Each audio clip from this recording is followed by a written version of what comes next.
こんにちは、ハリケーンフットボールです。今回の教材は三笘薫に関する動画です。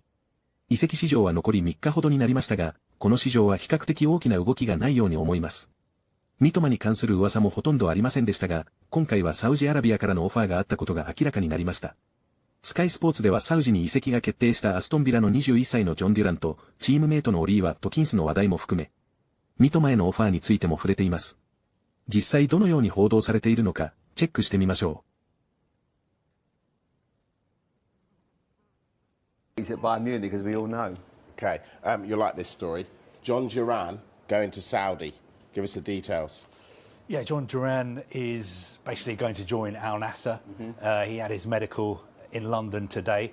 If that all goes well, he'll fly to Riyadh to join up with Cristiano Ronaldo's team. I think they're actually playing this evening. I think Ronaldo scored again. Now, the deal is worth around £64 million plus add-ons. It is controversial. A lot of people in football are saying, what is he doing?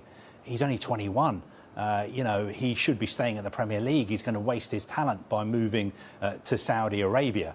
But I think what the Saudis are doing now is they made a big splash by signing big-name players, but they don't want to be seen as just a retirement home for ageing superstars. So I think they're shifting their focus now, trying to sign younger players like John Duran. And I totally accept the fact that he is going to be earning much more money than he earns at Aston Villa. But I also think that the lure of playing with Cristiano Ronaldo is something that is really appealing to John Duran. So, Darmesh, where does all this leave Ollie Watkins? Good question. Look, Aston Villa clearly don't want to sell Ollie Watkins and John Duran in the same transfer window with so little time to be able to replace them. And I think if you go back to yesterday's transfer show, when all of the reports came out that Arsenal may have made a bid for Ollie Watkins, I think it infuriated Aston Villa with it coming so close to that massive game that they had in the Champions League against Celtic yesterday. But it's my understanding that those talks actually happened earlier on in the week when Arsenal and Villa were talking about a deal and that there was a gap in valuation between what Arsenal were prepared to pay, what Villa wanted, around about 20 million, we think. We think Arsenal thought 40. We think Villa wanted about 60 million. And then interestingly, I don't know if you saw Unai Emery after the game against Celtic. In his news conference, he was asked a question about Watkins and he said this, he said, I don't want him to leave, but it is good news to have offers from other clubs. We want to keep our sporting objective through the players we have in the squad. So he didn't outright say Ollie Watkins is not for sale. I'm not saying he's inviting bids or anything, but it was just left that door open to me because it's one of those times of the window where you say never. And with Ollie Watkins, if Arsenal and Villa have been in talks, they must have had some sort of encouragement, Arsenal, that maybe there's a deal to be done. Interestingly, one source told us earlier that the chance to sign Watkins was actually proposed to Arsenal. And as I mentioned before, they thought 40, Villa were thinking 60.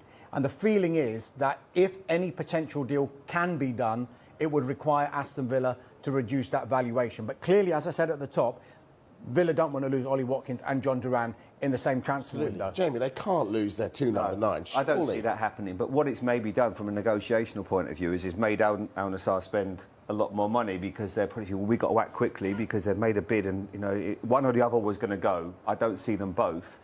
Although obviously I heard you talking about money does talk, but I just feel that can't, that certainly can't happen. I felt that I feel a little bit of sympathy for John at Aston Villa because he's up against a top striker. It's very difficult to sort of get someone like Ollie Watkins out of the team. He scores, he assists, he's a very important player to them. And obviously everyone's going to have a view on him going, but it wouldn't be for me. I wouldn't have, at that age, wouldn't want him to go. But I totally get it. If for him it was going to change his family's life, he's going to earn vast amounts of money in 3 or 4 years' time. He could always come back to the Premier League. It's very easy for people to judge on these situations and say he shouldn't do this, he shouldn't go to another league. But financially, he's going to secure not just his all his family, from where he's from, and make their lives so much better. So it's very easy to judge in these situations. The money that we're probably talking, as you guys know, is astronomical.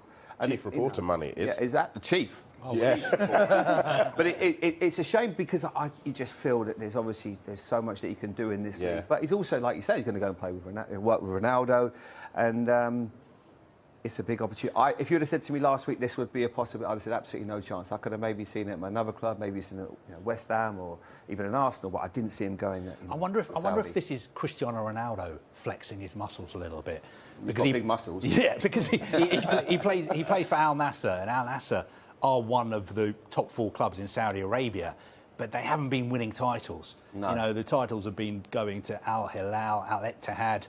They're third at the moment. They're 5 points behind the leaders. And I wonder if Cristiano Ronaldo, who's 40 next week, has just been saying to the owners of Al Nassr, look, come on, we've got to make some big signings. You've got to help me out because I want to win some more trophies before I retire, which is why they're going in for players like John Duran and also Mitoma at Brighton. So certainly, and agents as well the agents' fees are going to be so huge as well, and tax-free. Yeah, it's there's a couple of years out there. It's listen, playing the Premier League is life-changing. Let's not kid ourselves. So where does all this leave Arsenal? Because Villa surely are going to hold on to Watkins tighter, and Arsenal interested, we think. So where does that leave them in a search for a striker? Well, look, obviously, Mikel Arteta, I'm sure Arsenal fans, they've known for a long time they need a striker. I think we looked at it, was it January the 14th that Jesus did his cruciate ligament? Yeah, that's when it got announced he was going to be out for a while. You've known it for a while, and if you were that keen on Ollie Watkins, or that was the man you wanted, you could have made a bid a little bit earlier. I think he's 30 years of age. You know, he's a very, very good player, but it just feels that they're almost going to get to the point now where they're going to miss getting a striker in this window, and they certainly need one. One thing I would say though, I was speaking to you about this just before your parents' evening, and we're talking about exactly this. Why have Arsenal waited until now? Well, before Gabriel Jesus' injury, they were clearly looking at a certain type of striker. It might have been a short-term deal that they were looking at from abroad. When this injury happens and he's out for that length of time, Arsenal's tack changed slightly to, right, we might need a full replacement here, we might need to do a permanent deal here. So it's not just a case of, right, just go and get someone. They have to do their due diligence again, all over again. And it might have taken them a week and a half, 2 weeks to decide, right, these are the players that we want, these are the targets that we're going to go for. Ollie Watkins, at the moment, we're saying that Aston Villa do not want to sell. I haven't heard yet that he's not for sale. And it's always that you never say never at this stage of a transfer window. As much as we're saying they can't possibly sell both of them in the same transfer window, I'm wondering what happens if someone goes in with 60 or 65 or 70 million for Ollie Watkins for a 29-year-old. For a 29-year-old, what do Aston Villa do? Because for all we know, they might have something else lined up in the pipeline. Because they're willing to. Let's ask Darmesh Carve that. Just on Arsenal, is Duran going to be replaced? Yeah, I think he will be. But just on what Darmesh said about Arsenal, just to throw this out there, we know that Sesko is one of their top targets, the player they've been watching for ages. Last night, his side, RB Leipzig, dropped out of Europe, dropped out of the Champions League. We know RB Leipzig have been really, really active in the transfer market. Is there any chance that Arsenal could make that late move for Sesko? And he's like 8 or 9 years younger than Ollie Watkins. They were effectively out of the Champions League even before last night. And the issue that RB Leipzig have got is, yes, people will say, right, they don't need him this season now because they're not in the Champions League. However, they want to get into next season's Champions League. He signed a new long-term contract, so they're under no pressure to sell Benjamin Sesko at the moment. For the information we have, he hasn't got a release clause in his contract anymore. So if they can keep Sesko and he scores the goals that gets him into the Champions League next season, they could do business with Sesko with another club in the summer, having guaranteed all of that money that they're going to get by being in the Champions League next season. Right, so John Duran off to Saudi. Tell us how Saudi are getting busy and coming after other Premier League players. They're not stopping. And this story emerged in the last hour or so, and that is that Al Nassr made a bid of 65 million euros, that's around 54 million pounds, for Brighton's forward, Karu Mitoma. That one was rejected. Brighton do not want to sell. We think it's almost got to the point where he is not for sale. But if you think about if they had sold him, the profit that Brighton would have made. They are famous for making money on a whole host of their players. We've seen it with Moises Caicedo before. Bissouma, so many. Bissouma as well. Yeah. They bought Mitoma for €3 million in 2021. It's such a well-run club, right? Yeah. And they will absolutely look at this and go, if financially it works, they will already know who they want to identify.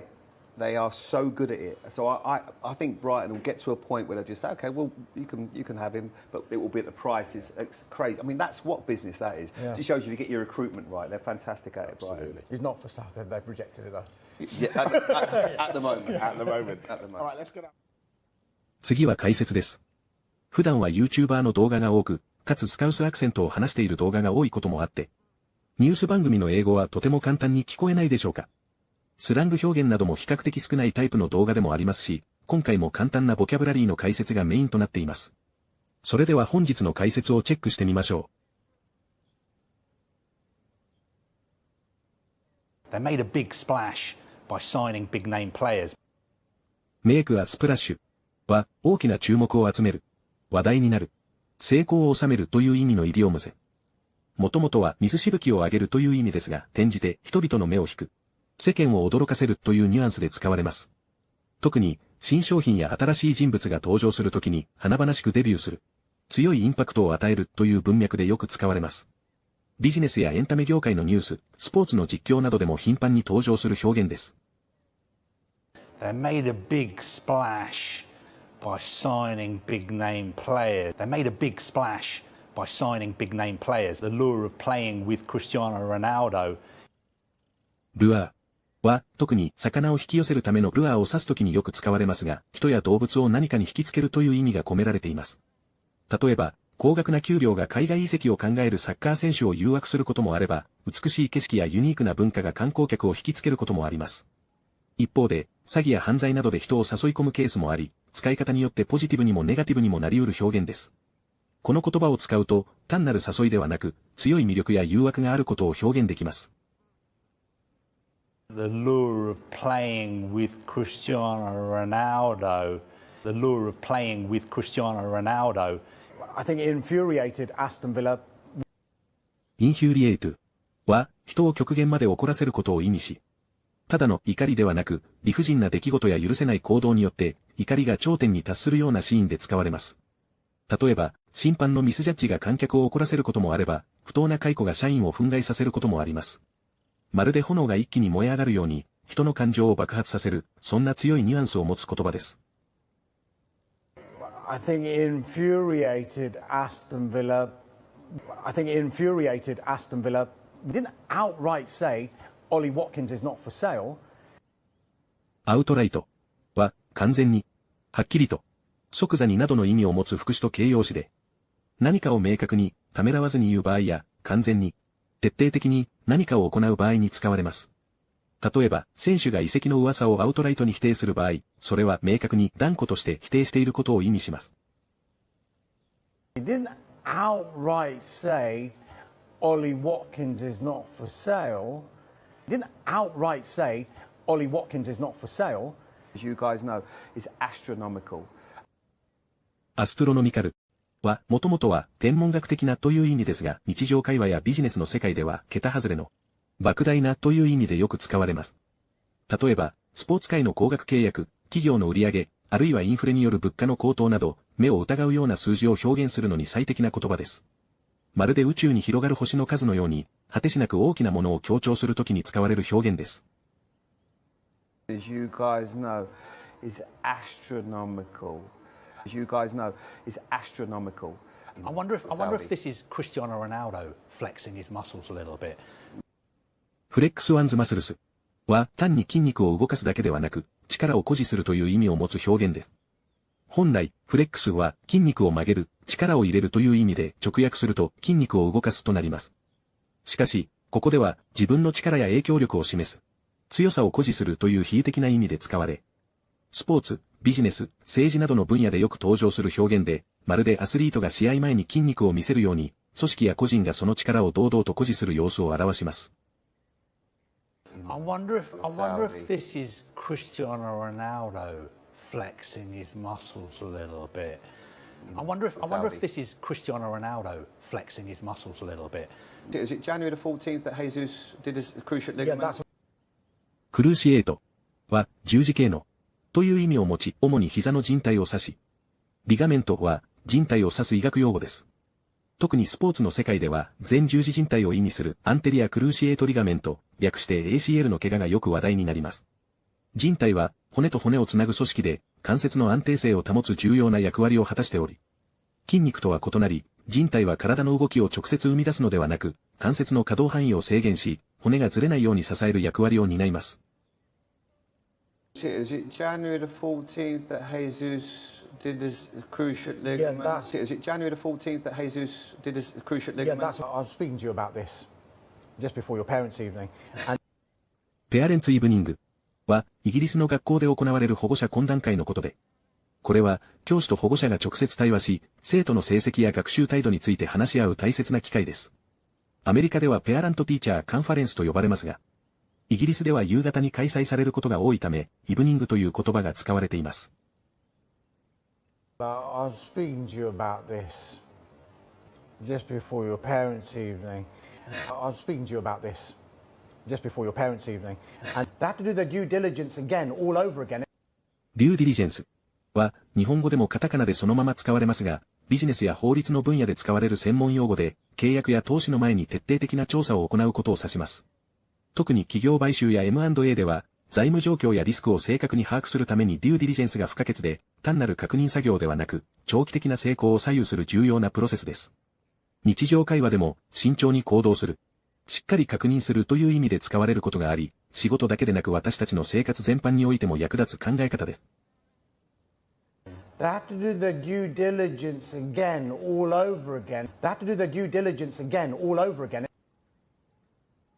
いかがでしたか？三笘薫の噂は、この移籍市場ではこれまでほとんどなかったですが、実際に1年前の方が、三笘のセンセーショナルな活躍と、ブライトンの快進撃も重なって、注目度が大きかったと思いますし、それと同等か、超えるほどの活躍でないと、ブライトンが目減りしたとさえ感じる移籍金で放出することは、難しいだろうとも感じていました。実際に今回の6500万ユーロ、約105億円のオファーを断ったというのは、三笘自身もサウジアラビアに行くつもりはないと思いますが、それ以前にクラブが拒否したように感じられますので、同じプレミアリーグ内で移籍するとすればなおさら、さらにそれ以上の金額を期待しているものだということでしょう。年齢的にも価値が下がり始めるような時期に差し掛かっているのも事実でしょうし、三笘のステップアップは、なかなか簡単ではなさそうですが、三笘にさらなるステップアップがあるのか、その先はどこになるのか、楽しみにしたいと思います。本日もご視聴いただきありがとうございました。またすぐにお会いしましょう。